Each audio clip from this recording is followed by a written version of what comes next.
This video is rated 18, suitable only for persons of 18 and over.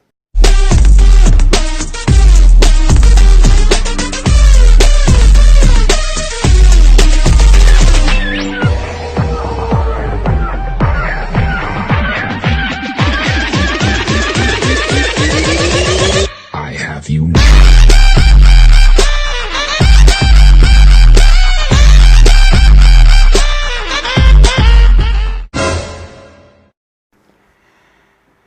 Hello YouTube, LJ Draco here. Yes, so this is right after I just recorded that video, which I hope you all watched before this. And if you didn't, link to that video before watching this, turn this one off and go watch the video in the description below. So this is Appreciating Modern Artists, episode 1 out of 4. And this video is going to be about my wonderful partner, Alice. As you can see here, this is her book.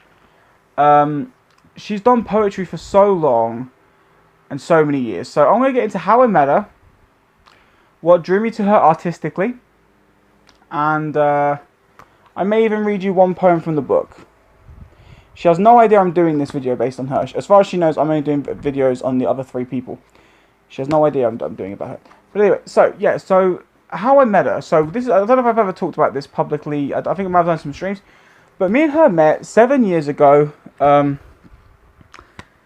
a dating site. I never liked dating sites, so I was never on one. And my friend, Mental Movie Man, he turned around to me and said, "Hey, check out this site." You know, because I was just looking for someone to just communicate with at this point, because I didn't trust. I've had a lot of bad experiences with girls that I live near and past relationships, so I didn't want to trust anyone that I knew personally. I wanted to know someone new. You know, I wanted to understand somebody new. And yeah, so we met on there. And she had no interest in me at first. I like, we have our own little profiles, and I was like, "Hey, how are you?" And she was like, "Good." That was it. I was like, "Oh, I'm having a good day." She's like, "No." Nothing else. Just so I was like, "Okay." And then I looked more into her bio, and it said poetry. And I'm not gonna lie, for like 15 years of my life, I loved poetry. I grew up reading Shakespeare and wanting to be an actor, but poetry and love are my 2 favourite subjects in the world, because it's just the things that I find the most interesting and passionate about. So I messaged back and I said, "Oh, hey, I see you're into poetry." And she was just like, "What of it?" I was like, "Oh, she really doesn't want to talk to me." I was like, "Well, I do poetry too," which I did. I did poetry for years. And all of a sudden, boom, she was, "Oh, really? What kind of poetry do you do?"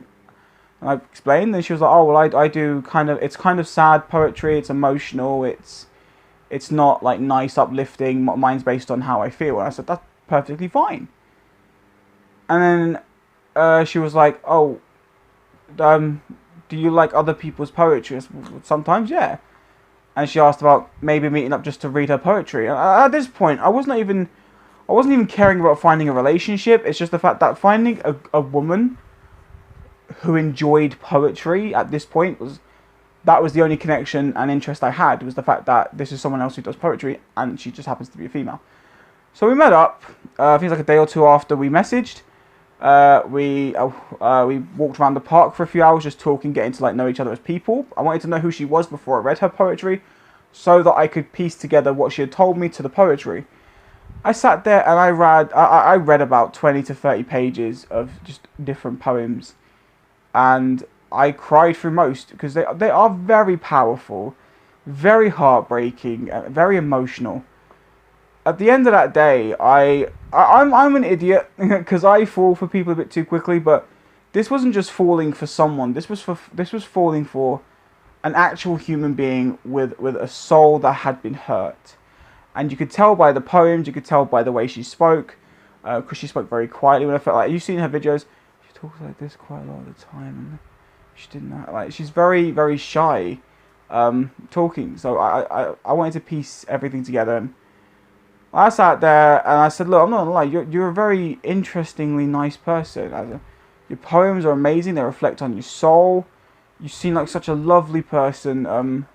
I'd like to get to know you a bit better. And things just went on from there, and now here we are. So that's 4 minutes out of the 10. So yet again, to get this story, I don't know if I've told this before either, but during the stages of actually, because it took us about 2 or 3 years to get this book out. It took us 2 or 3 years, because she used to have all of her poems just on random pieces of paper, which shows you're a true poet, because you'll write down on anything you can get a hold of in the moment you're thinking of words. And one night, because obviously she has mental health issues, so a lot of the time she has struggles with dealing with who she is, and she hates herself some days. And on a rainy night, she took all of her poems out of the house. I followed her, and she threw them in a giant bin. And I didn't want her to lose her poetry. I didn't want her to get down, so I jumped in the bin and got all those pages out. And she said, "You didn't have to do that." I said, "What would you have done if you'd walked away and I didn't do it?" And she admitted she would have been heartbroken because it's years worth of work gone. I said, "Exactly." I said, "Make me a promise." She said, "What?" I said, "Turn them into a book." I said, "I just jumped into a giant bin to save these from getting damaged. You make this into a book." About a month or two later, she started working on the book. And we did it. We came up with the title, which is Myself Behind the Mirror. This book is for purchase, which I've said before. You can buy it. Okay, it's made when bought, so you have to pay for it, and then they make it, and then they'll ship it out to you.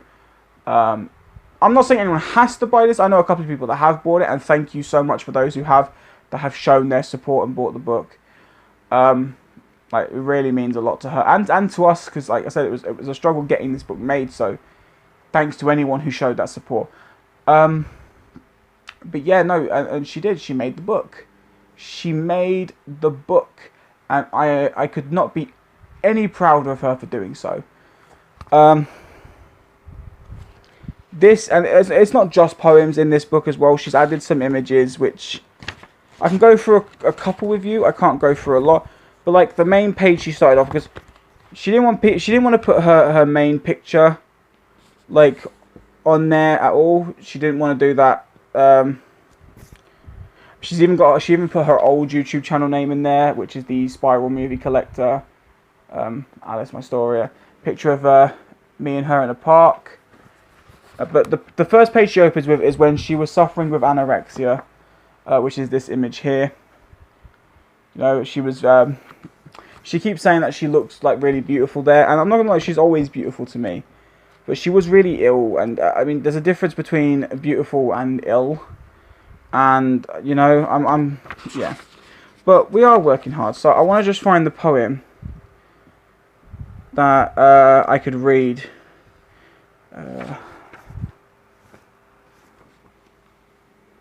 Pages 14 to 17. So I've got 3 minutes. This poem is one of her favourites. Now, I will explain, I can't read properly myself, which sucks. Like, I can read in my head okay, but when I try and read out loud, I will stumble, and I will say some words wrong. So I do apologise for that. But this poem's called She Was Just a Girl, okay? She was just a girl threatened for her life. A girl who cuts, arm to knife, arm damaged and torn. She tries to go on. She's in pain and worn. She's used and abused, hurt and bruised. She was given a life of hurt. She tries to fight, but day to day, she cries and cries. Crying tears like the rain, an ocean she's created of pain and sorrow. Never believing a long lost tomorrow. She shoots for the stars, yet loses the aim. For everyone's mistakes, she takes the blame. To her life is hell, one girl, a lighter, a flame. The lighters, the hurt, the pain, the flame, her negativity. It's burning higher and higher day by day, but again, she finds her arm. She's so close to doing so much more harm. She stands there and stares at her reflection. A reflection of one girl, a smile, twinkle in her eye. She looks at herself and waves that person goodbye. She looks at herself, no reflection, no girl. One person living in hell. Her arms scarred, her wrist burnt, her lesson in life, for all the hurt, For all the pain, every scar will burn. Will remain, she looks at herself, she cries. She's forever lost in her mind. This girl is me. The perfect girl has died. She shoots for the stars, yet loses the aim. For everyone's mistakes, I will take the blame. So I stumbled on the last few bits there. As you also may have noticed, I wasn't looking in time to certain things. So I apologise if I ruined that poem. But you can tell by the words that it was hard for her to write this, and it was hard for her to actually put that book out. This is a bit longer than 10 minutes because this is now just the outro. It's 10 minutes dedicated to the actual person, so by about 11.5 minutes that should be the end of this video. But yeah, I just wanted to try and do this, and I just wanted to show her that appreciation again, you know, because she's trying to get into the movie community. I mean, she's a good collector, she does enjoy movies, she just doesn't feel like she deserves to be in that community. She doesn't feel like she's been a movie fan long enough or a collector long enough to be a part. But once you enjoy movies, once you get into that spark of life on the screen, you can't really get out. You can't be anything else. So yeah, but her poetry, as you tell by the words, it is art. She's artistic, she's talented, and I wanted this video just to appreciate that side of her, because it doesn't actually get mentioned enough to her or for her. So yet again, that's what this video was for. So I really hope you enjoyed this first episode. I really hope it was enjoyable. I hope I didn't butcher her poem, and she'll probably tell me if I did. She'll probably kill me when she finds out I've done this video for her. But yes, this is episode 1 out of 4. Look out next week on Saturday. Every Saturday there'll be a new video for the next 3 weeks after this. And we'll just get into some more fantastic modern artists who deserve to be appreciated. Take care, you wonderful, wonderful people. And I shall see you next time.